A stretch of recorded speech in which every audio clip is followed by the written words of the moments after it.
Sir, ಇವತ್ತು ದರ್ಶನ್ ಪ್ರಕರಣ ವಿಚಾರಣೆಗೆ ಬಂದ ದರ್ಶನ್ ಪ್ರಕರಣ ರಿಟ್ ಪಿಟಿಷನ್ ಫೈಲ್ ಮಾಡಿದ್ದಾರೆ ಸರ್ ದರ್ಶನ್ ಅವರು.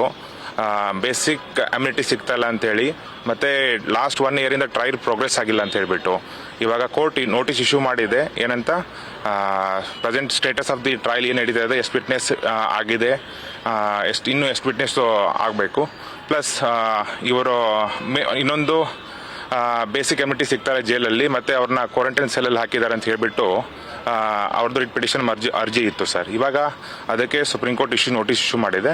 ಪ್ಲಸ್ 1 ವೀಕ್ ನೆಕ್ಸ್ಟ್ ವೀಕಲ್ಲಿ ರಿಪೋರ್ಟ್ ಕೊಡಬೇಕಂತ ಹೇಳ್ಬಿಟ್ಟು ಆದೇಶ ಮಾಡಿದೆ. ಇಷ್ಟೇ ಸರ್. ಈ ನೋಟಿಸ್ ರಾಜ್ಯ ಸರ್ಕಾರಕ್ಕೆ ನೋಟಿಸ್ ಕೊಟ್ಟಿದೆ, ರಾಜ್ಯ ಸರ್ಕಾರ ನೋಟಿಸು ಕೊಟ್ಟಿದೆ sir. Plus status report concern district ಕೋರ್ಟ್ಗೆ ಎಷ್ಟು trial stage of trial last 1 year ಇಂದ ಏನು ಪ್ರೋಗ್ರೆಸ್ ಆಗಿದೆ, ಡಿಲೇ 1 ವರ್ಷ ಆಯ್ತು ಇವಾಗ ಸರ್ ಆಲ್ಮೋಸ್ಟ್.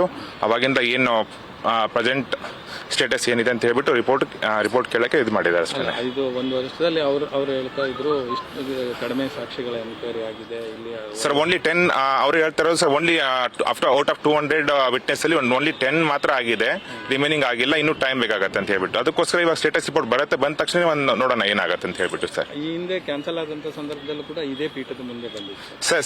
ಸೇಮ್ ಬೆಂಚ್ ಮುಂದೆ ಬಂದಿತ್ತು ಸರ್.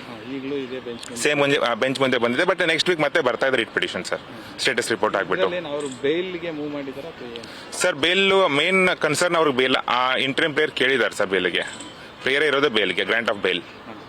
ನೋಡೋಣ ಸರ್ ನೆಕ್ಸ್ಟ್ ವೀಕ್ ಏನಾಗುತ್ತೆ ಅಂತ ಹೇಳ್ಬಿಟ್ಟು ಸುಪ್ರೀಂ ಕೋರ್ಟ್ ಏನ್ ಡಿಸೈಡ್ ಮಾಡುತ್ತೆ, ಆನರಬಲ್ ಸುಪ್ರೀಂ ಕೋರ್ಟ್ ಏನ್ ಡಿಸೈಡ್ ಮಾಡುತ್ತೆ ನೋಡೋಣ ಸರ್. ಇವಾಗ ಕೋರ್ಟ್ ರಿಪೋರ್ಟ್ ಸಬ್ಮಿಟ್ ಮಾಡಬೇಕು ಸರ್. ಸ್ಟೇಟು ಮತ್ತೆ ಕನ್ಸರ್ನ್ ಕೋರ್ಟ್ ಎರಡು ಸರ್ ರಿಪೋರ್ಟ್ ಫೈಲ್ ಮಾಡಬೇಕಾಗತ್ತೆ. Thank you. ನ್ಯೂಸ್ ಫಸ್ಟ್ ನಿರ್ಭೀತಿಯಿಂದ ನಿಮ್ಮ ಪರವಾಗಿ.